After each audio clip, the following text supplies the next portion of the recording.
With the addition of relic levels to Star Wars Galaxy of Heroes, we've seen several formerly mediocre or downright bad characters suddenly become viable once again. Whether it's through insane damage output or much higher survivability, these characters and their Zetas suddenly have a place in today's game. I'm Van Lee of Bootuing Gaming, and today we're going to take a look at 5 overlooked Zetas that you should probably reconsider using in the game today.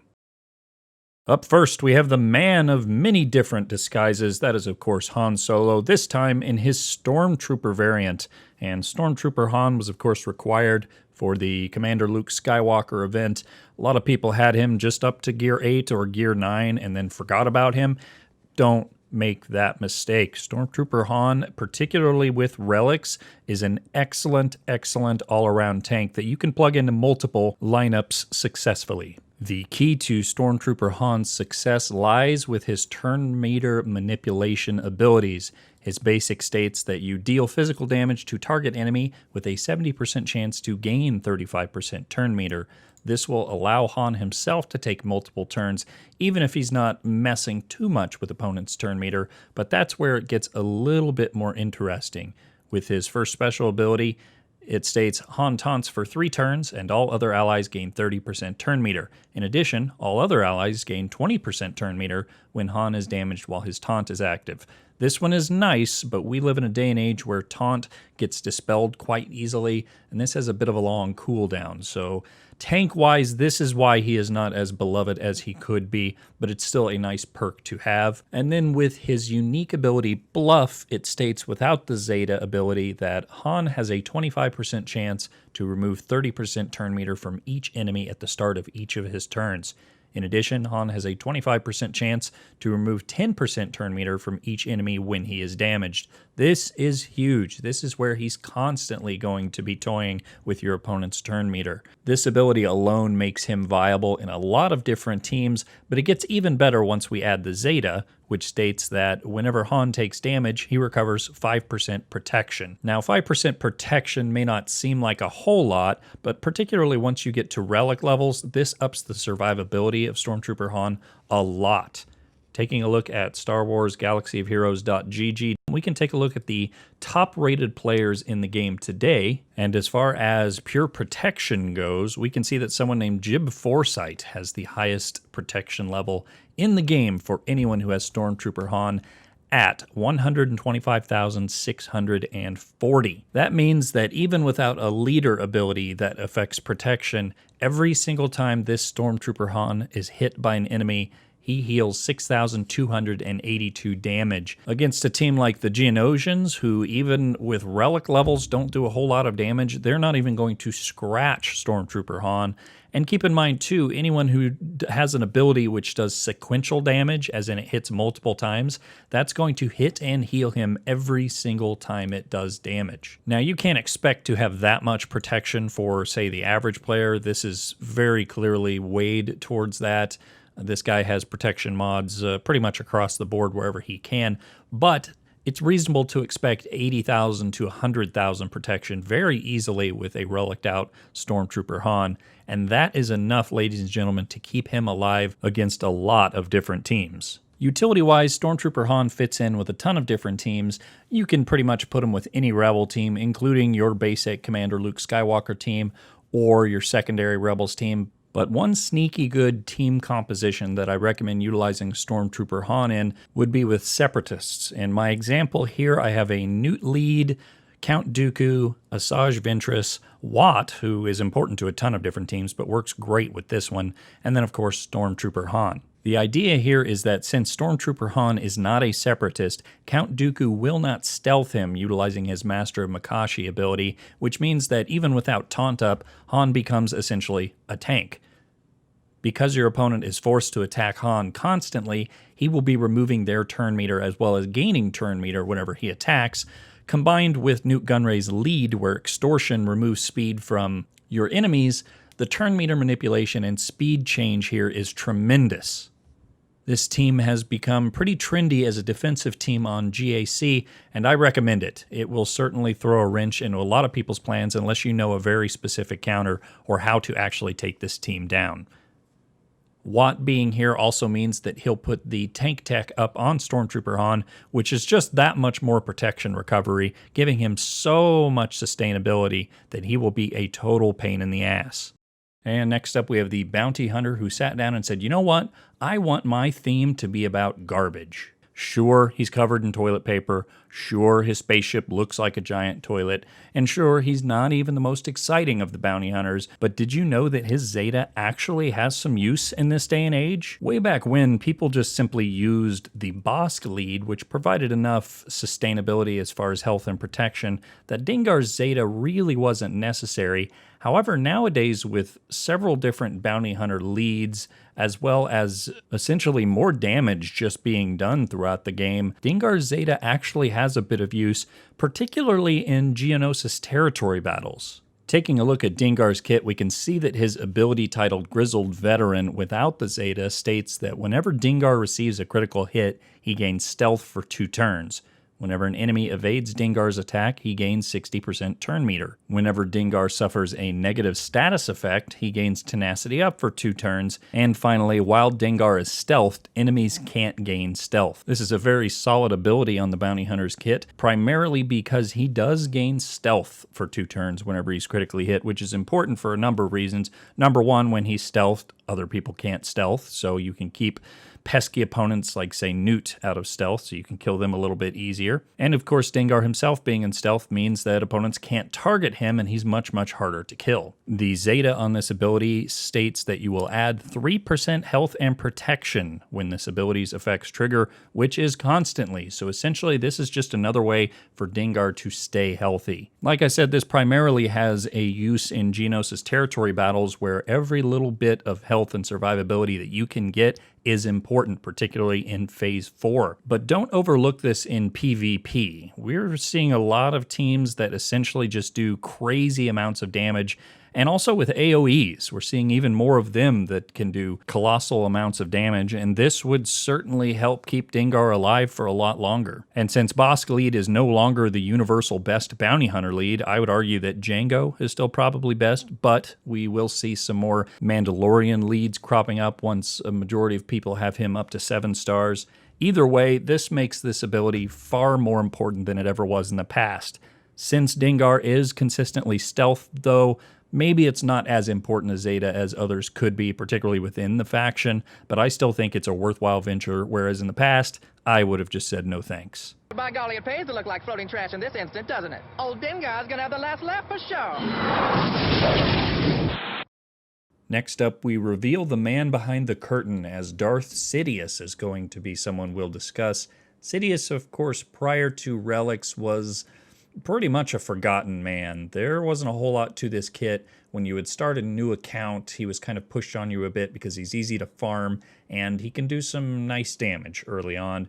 But there comes a point in time where his usage is so limited that most people just stop gearing him, and I don't blame them for it. However, with Relics and with the Zeta on his unique ability, he suddenly gains a ton of survivability. Combine that with the fact that almost any attacker in Relics gets so much extra damage that they become viable, that I think he's a nice little option to have in your back pocket for a secondary Sith team. To highlight some of the things that Sidious does well, even without the Zeta ability, we would need to look at his basic ability, which applies healing immunity. Now, as most people who fought Darth Malak with a Padme squad know, healing immunity can be the difference between winning or losing a match, and this gets applied at a 50% chance. However, if the opponent is debuffed, it is doubled, so it's a 100% chance to apply healing immunity, potency willing, of course. And the attack ignores defense. This is all on his basic ability, so kind of solid. It'd be nice if even with relic levels he did a bit more damage, but it's reasonable to begin with. On his special, he deals physical damage to all enemies and also inflicts damage over time and expose for 2 turns on them. This attack inflicts 2 additional damage over time effects on a critical hit, and because of the nature of relic abilities and how the stats grow, you tend to critically hit more often than not, so you pretty much should be inflicting those 2 additional damage over time effects for a total of 3 with the expose every time he swings at opponents. Now, it has a long cooldown, but this is a pretty cool ability, and under the right lead and in the right moment, this can be a game changer. But again, most importantly, his Zeta really transforms the character. Without the Zeta, the 7th level of his ability, Sadistic Glee, his unique states, Darth Sidious recovers 20% of his max health whenever any unit is defeated, with a 25% chance to also gain 50% turn meter. In addition, he has 35% evasion against Jedi attacks. Don't forget about that. Even with extra accuracy, that evasion is huge against a faction that is pretty much massive and very important. But what really takes this ability to the next level is that Zeta, which adds a 100% turn meter gain chance. So essentially, every single time a unit is defeated, not just an enemy unit, but also one of yours, he now gains 50% turn meter. He also, and this is key, gains 50% potency and gains max health equal to his potency percentage. It's very easy to now get him up to 100% potency, which then gives him, of course, 100% extra max health. And with some good health mods, that can become tremendous. Once again, let's head over to SWGoH.gg and take a look at the top Sidious players in the game. Based on just maximum health, we can see that someone named Dark Omega has the highest max health in the game at 86,361. And also that potency percentage of 140.82% is massive, because keep in mind that's not including the 50% gain in potency that he has on his unique. So he's actually looking at 190.82% potency for a grand total max health of 251,155. That is absurd. And every single time a unit is defeated, he's going to gain 20% of that back. That's over 50,000 health every single time someone is defeated. Now that's of course utilizing the highest amount of max health that we can see anyone has in the game, so it's certainly not going to be that much, but it's within reason to expect that you can get that number above 200,000 pretty easily. As far as the best way to exploit all of that extra max health, if you were to put Sidious under a Darth Treya lead, he's also going to gain a bunch of crit avoidance and even more potency, which would give him more max health. This makes him essentially a tank in his own right, even though the defense ratings aren't quite as high as with most tanks. It's still enough that he's going to be able to soak up damage, keep healing every time someone dies, and just keep applying those damage over times, as well as healing immunity. This doesn't turn Darth Sidious into the greatest character in the game or even a top, 30 character in the game, but it does make him very, very useful under the right scenarios, and certainly because not a lot of people are used to seeing him. So it's a good way to trip someone up on GAC when they're maybe not as creative as some other people can be as far as counters or how to control certain kits. No matter what, this makes Darth Sidious pretty useful, in my opinion, and certainly worthy of your attention going forward. Next up, we have the right-hand man, robot, I guess, to General Grievous, the IG-100 Magna Guard. The Magna Guard Zeta is... Wait a minute. Magna Guard? No. Magna Guard Zeta sucks. Don't do that. Don't, please, under no circumstances should you go ahead and put a Zeta on Magna Guard. No thanks, moving on. Sticking with the Sith, next we have Darth Maul's brother Savage Opress, who was introduced in the Clone Wars animated TV show, and Savage is kind of a weird character in Star Wars Galaxy of Heroes in that he's labeled as an attacker, but the kit is more designed towards being a tank with one attack that kind of can do a bunch of damage. The attack I'm talking about, of course, is Overpower, which way back in the day, it was a insta-kill, essentially, and it read as deal physical damage to target enemy and gain crit chance up and crit damage up for 3 turns on a finishing blow. If the target has 50% health or below, this attack deals massive damage and can't be evaded. Now, when Savage was actually introduced to the game, there weren't that many, if any, characters who had more than 100,000 health, so this massive damage essentially was an insta-kill despite doing just 99,999. Now, considering the era of the game with relics, with tanks being what they are, 100,000 damage isn't quite what it used to be. So the, quote, massive damage attack is a little less exciting than it once was. However, I also can't really get behind people complaining too much about this because it still is a ton of damage, and considering they have to have the opponent at 50% health or below, it's probably enough to finish off whoever you're facing. I get the complaints, but I also think it's totally just fine as is. Much like with Darth Sidious, without relics, SWGoH just isn't that impressive, but once you finally bump him up to the relic level 3, at least, where I have him, you see some tremendous changes take place with the character, particularly if you have the Zeta, which I'll get into now. His unique ability, Brute, without the Zeta, states that whenever SWGoH takes damage, he gains offense up and defense up for 1 turn, and has a 50% chance to gain 30% turn meter. At the end of his turn, SWGoH dispels all debuffs on a random other Sith ally and gains those debuffs for 1 turn. As it is, this ability is kind of meh. It's nice that, of course, you could gain that turn meter every time you're hit, but with only a 50% chance of that happening, it's really unreliable. And of course, dispelling debuffs on another Sith is great, but it will severely hamper his usability simply because he has to take that buff for a turn. However, Zetaing this ability actually gives you a couple of really nice perks and makes this ability very, very good. You'll gain a heal over time buff as well. The duration of all of your buffs goes up by 1 turn. You gain 50% turn meter gain chance, which means that instead of just having a 50% shot of getting that 30% turn meter, you get it every single time he's hit.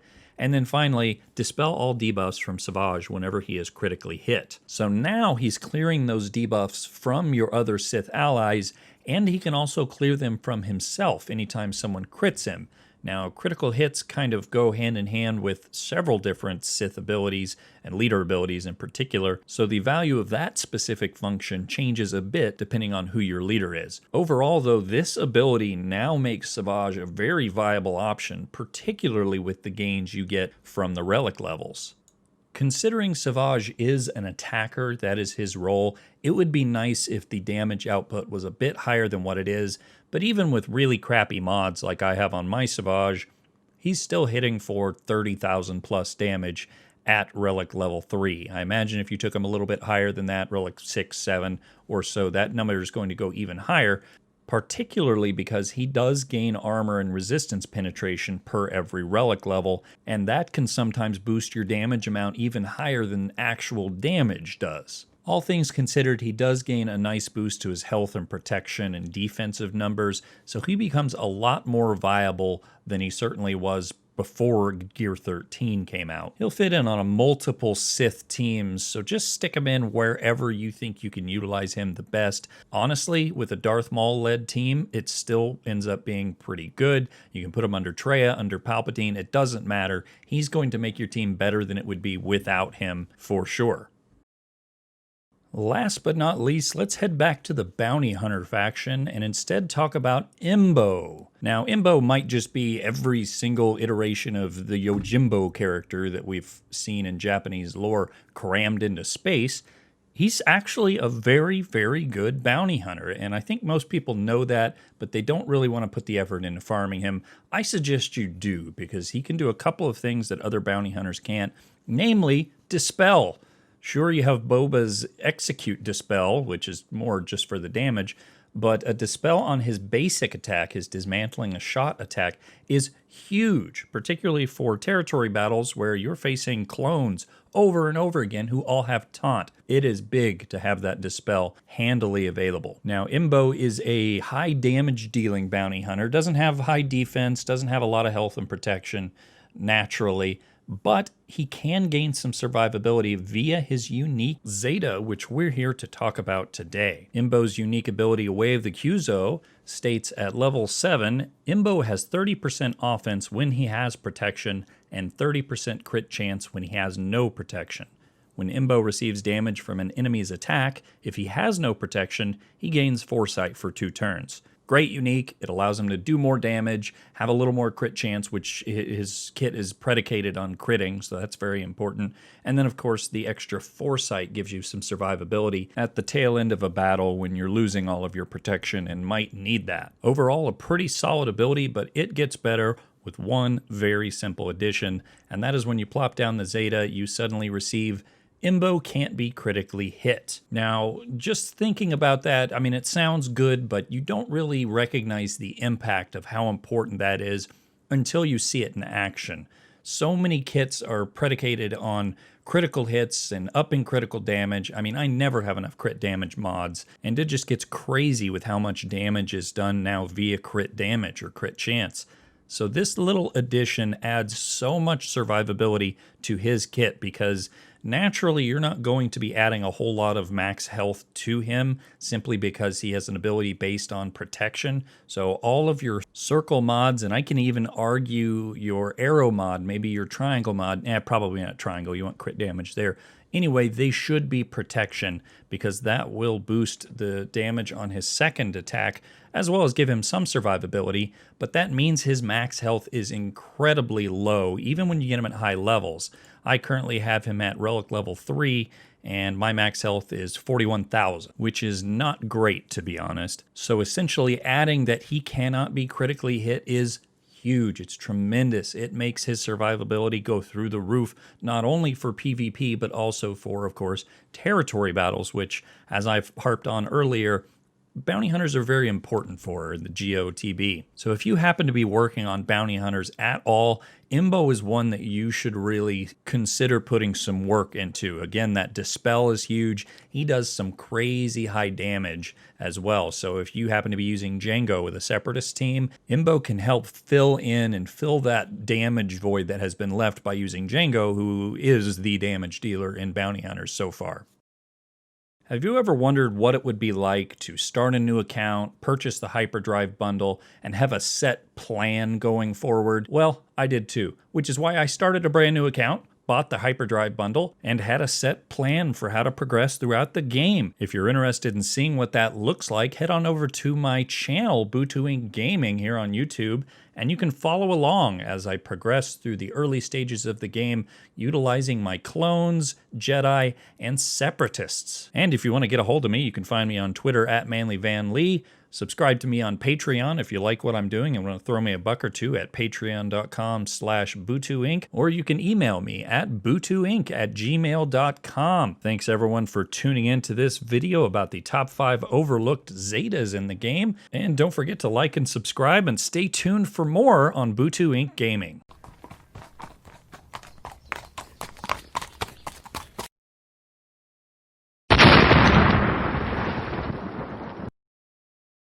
Butu Inc. Gaming. America #1.